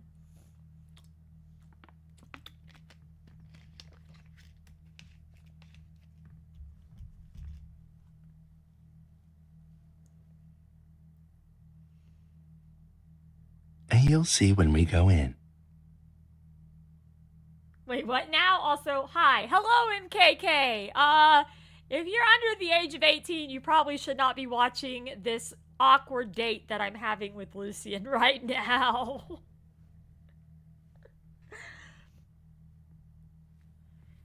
Recently, this mysterious cloud pop-up cafe appeared in Loveland City. The theme of the place was Spring for Animals, open specially for Loveland residents affected by evolufication as a place where they could go to mingle. I happened to be planning a documentary about evolufication, so I wanted to scout this place out first. But when I submitted a reservation, the owner actually called and asked whether I was interested in working there for the day. He said the place happened to need a rabbit on staff and hoped I would consider it. It would also help me really get a feel for the place. Sounded like a good opportunity, and I didn't want to pass it up. However, when Lucian heard I was going to work there, he blinked and put down the document he was holding. You're going to work for a day in a cafe that's a hookup spot? Evolufication has caused lots of changes in people's lives. Having a place like this to mingle is a creative, fresh idea. Hearing me say that, he cracked a knowing smile. He reached out a fingertip and brushed over my rabbit ears, swaying with anticipation. The pad of his fingertip caressed slowly, making me shiver subconsciously. A hookup spot? Okay! What is it? Nothing. I'm just curious whether the cafe needs a fox on staff. Hello, we're here to work for the day at Cloud Cafe. Behind the counter, a middle-aged man wearing glasses. I saw the ears. And sporting mole paws looked up at the sound of my voice and waved a paw at me. Hello there, I'm the owner. I didn't think you'd get here so early. He quickly strutted over to us and looked at Lucian. As he moved around, I could smell the rich aroma of coffee beans in the air. Why, it really is Professor Lucian. I truly am so happy you could come. Thanks to you proving so quickly that evolution isn't harmful to humans, it stopped everyone from panicking. Lucien gave a slight nod. It won't show us the owner. A slight nod and responded politely. It was a result reached in conjunction with my colleagues in the biology department. I didn't do it alone. He glanced at me and then said with a smile, Today, we've come here mainly to experience what it's like to work here for a day. Haha, right you are. Allow me to show you around a little. Actually, it's not the coffee that customers come here for, so if you just know the basics of brewing coffee, that should do it. I batted my eyes and raised my hand to ask a question. What? Like this is the way to get somebody's attention. The owner gestured at me with his paw to speak. So, all the customers come here with the hope of meeting someone. The owner smiled and nodded. As human beings, due to all kinds of external reasons, sometimes we can't simply express our feelings. Ooh, indeed. But in our cafe, everyone can let their fur down, so to speak. They can take advantage of their animal side to more directly and simply discover and express their likes. In other words, this place is made for animalized humans to mingle and attract a companion. Oh my gosh, did you really have to make it that obvious? That's right, but one should note that, as the staff here, we cannot attract the other customers or let ourselves be attracted. Because employees are here to work, not meet people. As I nodded in understanding, the owner cast a happy glance over Lucien and me. Very well then, you all can go change into your uniforms. Miss Grizzly, can you take Miss Bunny up to the second floor to change? A pair of round grayish ears popped up from behind a distant counter, followed shortly by a girl's round face. Praises for the butt sniffing. I don't think there's any of that in here, although it is implied. When she skipped over to me, I noticed she also had a few tufts of gray fur on her cheeks that made her look extra adorable. Show woman now. Come with me, Miss Bunny. There, now you can start your shift. After I had changed into my work uniform, Ms. Grizzly took out a work badge and helped me pin it on. The coffee maker is really simple. Just follow the steps sticky noted on the counter for the different types of coffee and you'll be fine. She suddenly leaned in close to me and the air filled with the sweet aroma of cotton candy. Ooh, cotton candy. And most importantly, starting now, you need to remember you're just Miss Bunny, the store clerk. I nodded solemnly and said silently to myself over and over that I was Miss Bunny, the store clerk.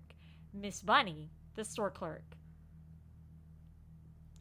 You can count on me, ma'am. When I was leaving the second floor, before I could even get down the stairs, I heard a gentle voice speak up from behind the counter. Here is your mouse coffee. Careful, it's hot. Hearing Lucien's easygoing and familiar voice, I couldn't help poking my head out from the stairs. A pair of snow-white fox ears met my gaze, along with an elegant figure dressed in a butler's uniform with a bushy tail blocked behind the counter. A strange and wonderful feeling welled up inside, as if we really had entered a fantasy realm. I found my feet taking me toward him. I wanted to soak in more of this sight of Lucien and take in more of his scent. I'm a rabbit and I'm walking toward a fox! What is wrong with me? What is wrong with me?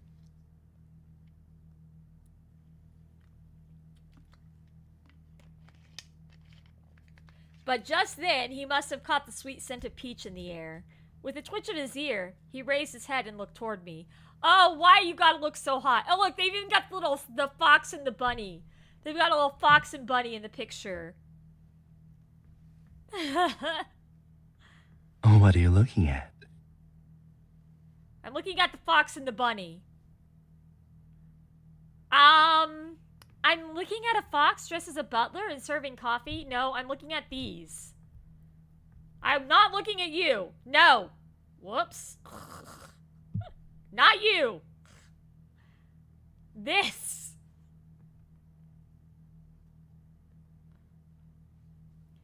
Hearing my response, Lucian left out a laugh and casually replied, But right now we're on the clock. Why are you shirking your work and spying on me?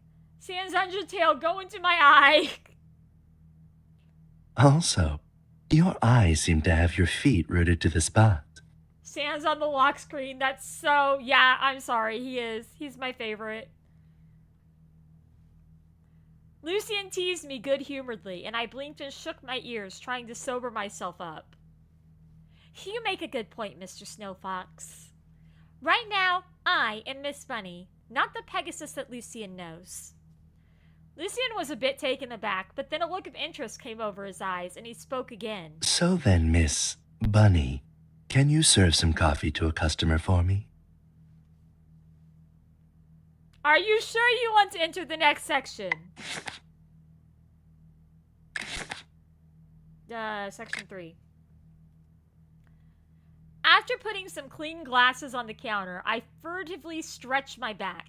With my work for the morning complete, I had some time to observe the customers in the cafe. Ms. Tiger, the way you trimmed up your tail fur is really pretty. I like it. Mind if I pet it? Oh, you really like my trimmed tail, Mr. Rhino? Of course. Such beautiful form. Such an artistic Z-shaped pattern. I am positively smitten. I also like the way you used your rhino horn just now to open that can of peaches. Very cute. Well, Miss Tiger, perhaps you'd like to continue this conversation over dinner. Mr. Peacock, your fat white feathers are so gorgeous. Mr. Peacock, who had been strutting all around with his tail feathers open, trying to attract a member of the opposite sex, seemed a little shy. He asked back timidly, You like it, Miss Alligator? Then how about we... Yes! Can I pluck one to hang on my wall? Why? That would hurt, wouldn't it? I think my heart just broke. Did you happen to hear a cracking sound? That is a horrible, horrible pickup line. Having shrugged off the judgment of normal human society, everyone was doing their best to put on display their animal charm. Positively, indeed. It made trying to attract someone much more straightforward and pure. As these thoughts ruminated, I suddenly caught a whiff of a familiar, cool scent in the air. It's time for our lunch break. Have a cup of coffee and take a load off. As Lucian handed over a cup of coffee, his fluffy ears wiggled up and down. His gaze was absorbed upon me, and he almost imperceptibly drifted closer. The warm lamplight in the cafe shone on his fox fur, making the ears on Lucian's head look like immaculate driven snow. A gentle breeze not only brought Lucian's scent with it, but also the rich aroma of the coffee. Would his ears smell like coffee now too? I couldn't help getting on my tiptoes and leaning close to him, wanting to take a whiff like before. I knew Lucian wouldn't refuse, but I suddenly remembered the owner's words. Members of the staff were not to let themselves be attracted. I chose to come here, so I was going to be a conscientious employee, and that was that. With that thought, I straightened my posture and mustered a polite smile. How considerate of you, Mr. Snowfox. Upon hearing my reply, Lucian's eyebrows raised, and a keen look of gusto flashed in his eyes. Keeping your distance from me, are you, Miss Bunny? In response, I puffed out my chest and nodded dutifully. As a staff member, I must abide by the rules of the cafe. Lucian let out a slow, deliberate "oh," then suddenly took a step closer to me. My ears perked up alertly as I looked at him. What are you doing? Lucian pressed in even closer, reaching out his hands to hem me in against the counter. He stared at me frankly, but with a hint of knavish intent. But I don't want to keep my distance from you. Compared to this coffee, I like the aroma of peaches coming from you much more. Oh my gosh. Moreover, right now, you're the only one who knows about this. So if I do break the rules, are you going to report me? His words made my cheek get hot. Just then his breath trickled past the side of my neck. Besides, can you really resist coming near me? Yes, I can! I can resist it. He loves your peach. I know, right? Ah! I took a few sniffs without even realizing it, smelling the cold aroma suffusing the air mixed with a faint afternote of white tea. It was like tea leaves and pine branches sprouting green after being soaked in a spring rain. It was already difficult for me to resist Lucien's aroma, much less when he was standing mere inches away. Unable to hold back, I got up on my tiptoes. No! Don't do it! That's exactly what he wants you to do! You're an idiot! My ears inadvertently brushed against his cheek, just like all those times we snuggled together in the past. Yeah, he's the only character. This is a date with Lucien. Lucien reached out and gave my ears a conciliatory pat. Feeling his warm fingertips resting on my most sensitive skin, I snapped to alertness. What? I retreated a step and covered my nose as I felt the tips of my ears flush red. I stared in wide-eyed remorse at Lucien. But Lucien didn't seem a bit surprised. He leaned back casually on the counter as his dark eyes swept across my face. After that little test just now, I must say, I don't think Miss Bunny possesses the ability to refuse me. Originally, I had just wanted to follow the rules, but now Lucien's cool and collected demeanor sparked my thick competitive streak. Although he said he was unable to resist me, in actuality, it was I who brought myself close to him time after time. Ever since the evolvification, whereas I had gotten more openly passionate, Lucien seemed as cool and collected as ever. I so wanted to see him rendered helpless by my allure. With that in mind, I said with a feigned dour severity, "Since I agreed to work at this cafe, I'm going to strive to abide by its rules. As Miss Bunny, I shall keep Mr. Snowfox at a respectful distance." I quite wanted to see whether Lucien would be able to maintain his composure in response to my cold shoulder. But Lucien just perked up an eyebrow as if he knew his victory was assured. Then I hope this afternoon we work well together. Oh, great. Now it's a competition. He emphasized these last few words, then turned with a smile back to the coffee machine to begin the afternoon's work. "Hello, Freddy!" Fuming with humiliation, I covered my face with my ears and muttered to myself that I absolutely could not fall for Lucien's wiles again. After giving myself this little pep talk, I shook my ears and puffed out my chest again. "Yoo-hoo, miss! I'd like another macchiato. No sugar, thanks." Miss Tiger waved a hand at me as her striped tail curled up in a heart shape. "You got it! Coming right up." I chortled at her cute tail, then took a deep breath and carried my tray over to the counter. "Mr. Snowfox, one macchiato, please." I see that you said Jello instead of hello. Lucien nodded and nonchalantly asked, Add sugar? "No." Lucien chuckled at my guarded reply, then suddenly thought of something. If I'm not adding sugar, then I can try adding a splash of lemon juice to give some depth to it. Lucien turned to get a lemon slice from the ingredients bar, and it's as if entirely on accident, his tail brushed past my face. It was like a cloud gliding past my cheek, lingering for an almost imperceptible moment before being pulled away. All that was left was a thick, rich aroma that I wanted to linger in more than anything in the world. As pleasant as it was to have my face buried in that soft fur, I had resisted the urge to take a sniff. Seeing no reaction from me, Lucien seemed to freeze for a moment. He turned and dripped the lemon juice into the coffee, then handed the cup to me. Yes, he did! He tried! As I reached out to take it, his fingertip gently ran down the back of my hand. Careful, it's hot. As he gave his tender warning, I suppressed the instinctive impulse to go near him and sternly gave him a nod. Don't worry, you can count on me. Lucien was slightly taken aback by my indifference. The smile in his eyes slowly faded and was replaced with a probing look. He blinked a few times, quite slowly, as if processing a bit of outrage. Apparently you really can resist coming near me. Seeing Lucien like this very nearly made me crack, but just as I was about to say something, I noticed the fox ears on his head fluttering jauntily. This is Mr. Love Queen's choice.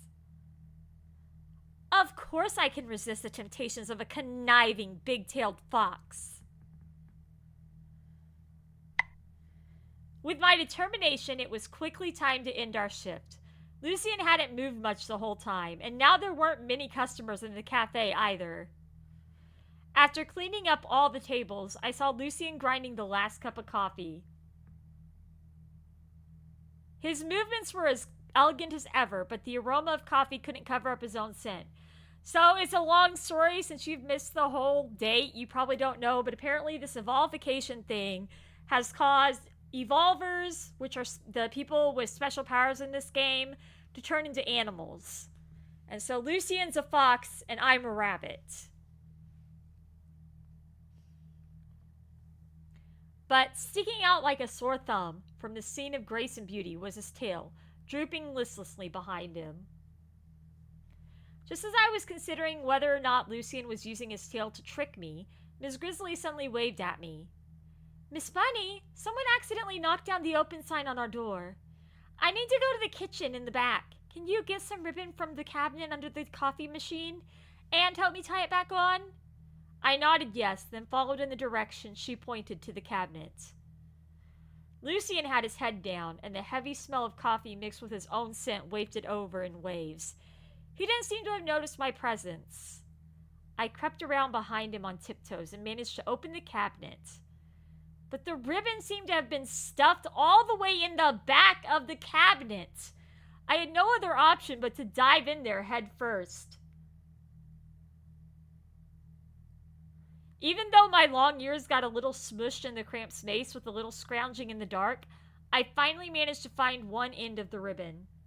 Totally suspicious.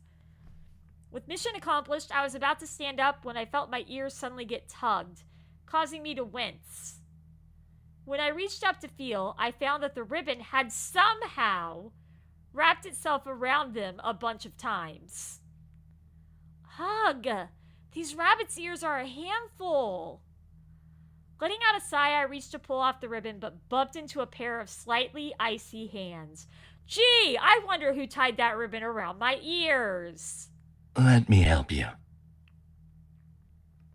Lucien's voice was suddenly in my ear, along with his cool breath. It was like a clear, bubbling spring steaming without warning into my heart. As he moved, the subtly sweet aroma of cedar filled the air. I find myself holding my breath as Lucien's fine hands brushed along my ears. Oh my gosh, this picture though!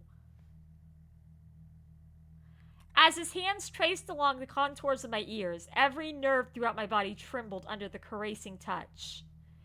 He seemed to finally undo the knot, and with a delicate pinch, the silky ribbon slipped gently down. You got it off? Not a sound came from behind me, nor any response to my question. Thinking of the disappointed tale I'd seen just now, I pursed my lips hesitantly. Lucien, are you maybe a little unhappy right now because I've been giving you the cold shoulder all afternoon? I admit, my mood is indeed less than joyous at the moment. These cards have some pretty amazing pictures, I'm not gonna lie.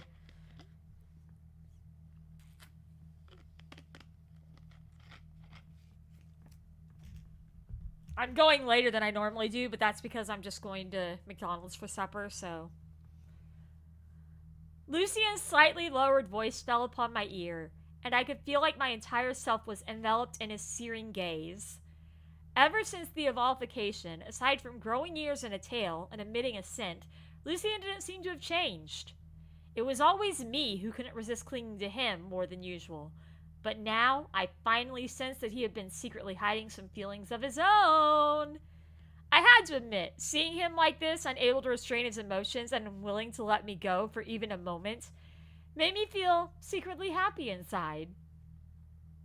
I licked my lips and whispered, "Then how about I make it up to you after we get off work?" Ooh boy! It lowered your quality to 240p. But right now, let me go so I can tie the sign up.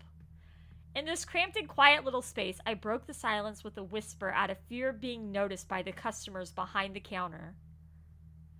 But Lucien didn't respond. Just as I was about to turn and look at him, I felt him suddenly squeeze around my waist from behind. His soft hair pressed against my neck, and his voice was low and even. But I feel like this isn't enough. I looked at him stunned, but I caught a glowing tender light in Lucien's gaze. I've been grinding beans all day and haven't earned one kind word from you. And now I have to wait until the end of the shift for my so-called compensation. A scientist's weekends are very valuable too.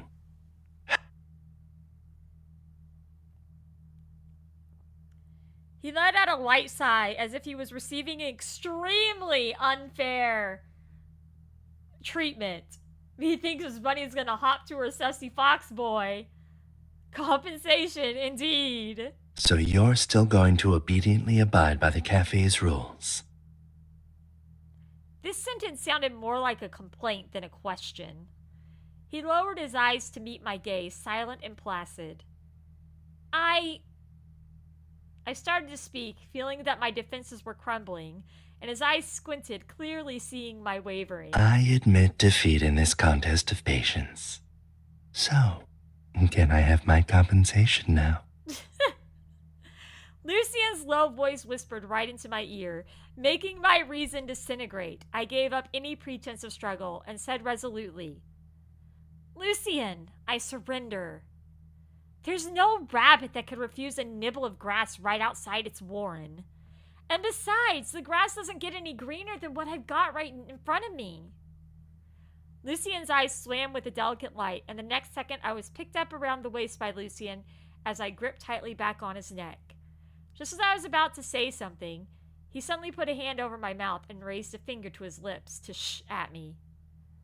Right after that came the distinct sound of footsteps from the other side of the counter.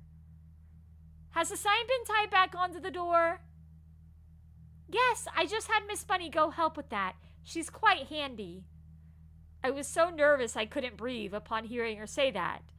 I looked up in confusion at the ribbon in my hands. I hadn't tied it back on. Who helped me tie it? A confident guess arose in my mind as the footsteps receded into the distance. I looked up at Lucien. "Lucien, when did you..." Still seeming to have no intention of letting me go, he answered with his arms around my waist. After all, from the very start, I didn't want you to get wrapped up in any work. I looked up. The dim light in this corner of the counter fell on his face, imbuing his eyes with a hint of gentle danger. It appears as an animal. I can't bear to not have you by my side even more than before. I should have known from the start. His ears twitched as if after holding me for this long, he was finally somewhat satisfied. My hand darted out and I leaned in to feel his ears. The warm touch traveled down through my fingertips and I breathed a satisfied sigh. To be honest, this afternoon was almost unbearable for me too. Lucien's eyes froze and they twinkled with an inkling of laughter. The laughter grew bigger until his eyes were curved in a smile. After all, when we see someone we like, how can we resist their charms? It's true for you and for me as well. Is that the end? That was the end of the most awkward date ever. The most awkward date I've ever done on Mr. Love Queen's Choice. I hope you guys enjoyed that. Me putting myself through that misery again. Anyway, I have to go to work, so thank you guys so much for watching. I really appreciate it. Hit that like button on the way out if you had fun. Feel free to subscribe if you're new. We always love new people here. And as always, honestly, not the weirdest thing I've heard all week. Yep, that is Usami from Danganronpa. Yes, I know it's Monday. Can't wait to figure out what happens starting whenever I play Security Breach tomorrow or Mario Kart Deluxe the next day. But anyway, guys, I really hope you have fun. I really appreciate you all. And as always, much love, everybody. Mwah! Come out there, go spread some love and positivity today because you never know who needs it. It was interesting. Indeed, it was. And I will see you guys tomorrow, 7 p.m., hopefully without technical difficulties this time, so we can do some Five Nights at Freddy's Security Breach. Hit that like button, subscribe, and I will see you guys later. Take good care of yourselves tonight, guys. Bye, everyone!